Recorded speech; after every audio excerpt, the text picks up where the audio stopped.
Guys, I am कशिश चौरसिया। जैसे कि मैंने आपको बताया कि मैं 9th और 10th क्लास की साइंस की सीरीज़ स्टार्ट करने वाली हूँ, तो मैंने सीरीज़ स्टार्ट कर दी है। मेरे 2 पार्ट जा चुके हैं साइंस के, चैप्टर नंबर 4 के, क्लास 9th के स्ट्रक्चर ऑफ एटम के। तो जिसने भी चेक नहीं किए हैं अभी जाके उनको चेक कीजिए, उनको देखिए प्लीज़।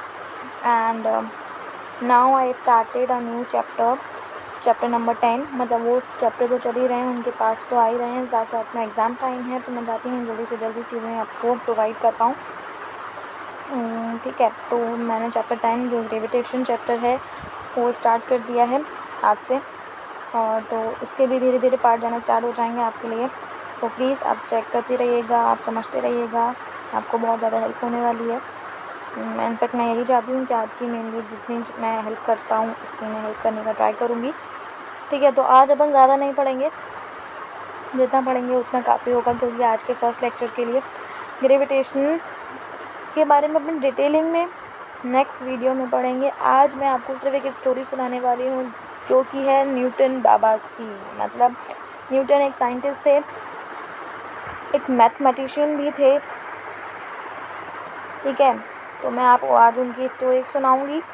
आप ये 10.1 ये देख रहे होंगे, ग्रेविटेशन एक हेडिंग लिखी हुई है, उसके नीचे आपको पूरी स्टोरी मिल जाएगी। आपको वही स्टोरी एक सिंपल वे में, एक अच्छे तरीके से मैं आपको एक अच्छे तरीके से, एक पोलाइट वे में आपको एक्सप्लेन करूँगी। तो प्लीज़ आप समझने का ट्राई कीजिएगा, और अगर समझ में आए तो प्लीज़ लाइक करिएगा और चैनल को सब्सक्राइब कीजिएगा। और जो आपको टॉपिक या जो भी आपको चैप्टर मुझसे समझना हो, करना हो, किस भी तरीके की हेल्प चाहिए हो, इम्पोर्टेंट क्वेश्चन समथिंग, तो कमेंट करिएगा प्लीज़। ठीक है, तो आज स्टार्ट करते हैं आज की स्टोरी, जो कि न्यूटन जी के ऊपर है, हमारे फेमस साइंटिस्ट, मैथमेटिशियन। इनसे बढ़कर, इनसे ज़्यादा टैलेंटेड आई थिंक साइंटिस्ट कोई, सब लोग अपने अपनी जगह बेटर होते हैं, बेस्ट होते हैं।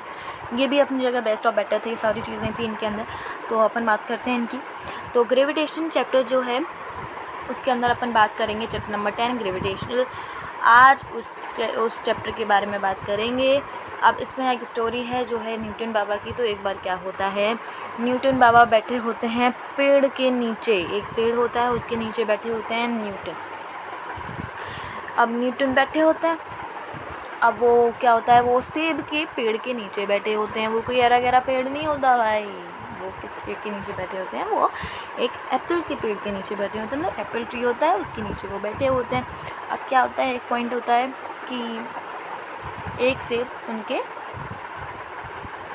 मतलब गिरता है ज़मीन में, पेड़ से एक सेब नीचे गिरता है, उनके सामने गिरता है। वो पेड़ के नीचे बैठे हुए थे और उनके सामने पेड़ से नीचे एप्पल गिरा। अब एप्पल गिरा भाई, तो वो सोचने लगे, भाई साइंटिस्ट आदमी, मैथमेटिशियन आदमी वैसे ही सोचने लगते हैं, आपको पता ही है। सोचने लगे, वो थिंकिंग करने लगे, ओवर थिंक करने लगे चीज़ों के बारे में। भाई ये ऊपर क्यों नहीं गिरा, वो ये नीचे क्यों गिरा, कुछ ना कुछ तो लग रहा है ना, कोई ऐसी फोर्स, कोई ना कोई ऐसी चीज़ तो हो रही है जिसकी वजह से ये नीचे गिरा। सच्चाई बात है ना भाई। अपन लोगों के, नॉर्मल इंसान के दिमाग में ये चीज़ नहीं आएगी, बस साइंटिस्ट, बड़े जो मैथमेटिशियन जो लोग होते हैं भाई, उनके दिमाग में तो ये चीज़ जाएगी। भाई सच्चाई बात है ना कि ये एप्पल नीचे क्यों गिरा। आप लोगों ने कभी सोचा है क्या? सोचिएगा, अच्छा चीज़ है। ठीक है, खैर अब सोचने की ज़रूरत नहीं है, क्योंकि अब काफ़ी सारी चीज़ें नहीं सोच के वहाँ ख़त्म कर दी हैं, अपन को बता दी हैं कि भाई इसलिए गिरा था, एक फोर्स लगी थी, उसका नाम था ग्रेविटी, उसके वजह से। अपन उसके बारे में आगे वाली वीडियोज़ में चर्चा करेंगे। अभी अपन स्टोरी सुनने बैठे हैं तो स्टोरी ही सुनेंगे। तो न्यूटन बाबा बैठे थे एक सेब के पेड़ के नीचे, और एक सेब गिरा, तो वो बोले भाई ऊपर क्यों नहीं गिरा, नीचे क्यों गिरा, ज़मीन पे ही क्यों गिरा, अर्थ पर ही क्यों गिरा। हद है भाई। वो सोचने लगे, भाई ये तो हद वाली बात है, भाई क्या हो रहा है हमारे साथ। तो फिर वो सोचने लगे कि जैसे मून है, वो चक्कर लगाता है अर्थ के। अगर ऐसी बात है कि कोई चीज़ अट्रैक्ट कर रही है अर्थ को, जैसे सेब ने, एप्पल ने अर्थ को अट्रैक्ट किया तो वो नीचे गिर गया, वैसे ही अगर मून अर्थ के चक्कर लगा रहा है तो भाई मून भी तो अर्थ को अट्रैक्ट कर सकता है ना, तो मून क्यों नहीं गिर जाता नीचे। भाई कलेश हो जाता अगर गिर जाता, तो नहीं गिर, क्योंकि एक फोर्स लग रही थी भाई। तो वो कहते कि भाई जो फोर्स है वो मून और अर्थ के बीच में क्यों नहीं लग रही है, वो सिर्फ एप्पल और अर्थ के बीच में ही क्यों लग रही है, एप्पल ही क्यों गिर रहा है अर्थ पे, मून क्यों नहीं गिर रहा है। सोचने लगे अरे क्या किया जाए, क्या किया जाए, क्या किया जाए। कोई उनको एक नहीं मिल रहा था, कोई उनके पास कोई उपाय नहीं था, कोई सोल्यूशन नहीं था कि भाई कुछ नहीं हो सकता इसका। अब इसी चीज़ को वो खोजते खोजते, इसका सल्यूशन प्रूव करते करते वो पहुँचे एक ग्रेविटी फोर्स पर। ग्रेविटी फोर्स ऐसी फोर्स है जो अपने अर्थ पर ही लगती है, जो अपनी स्पेस एरिया है वहाँ पर वो फोर्स नहीं लगती है। मैं आपको सीरियसली चीज़ बताऊँ, जो मून और अर्थ, सन, ये सारी जो प्लैनेट्स हैं इन पे सेंट्रीपिटल और सेंट्रीफ्यूगल फोर्स लगती है, जो कि आपको आने वाली चीज़ों में पता चलेगा कि ये फोर्स कौन कौन सी होती हैं। अभी आपको इतनी जानने की नॉलेज ज़रूरत नहीं है, ठीक है।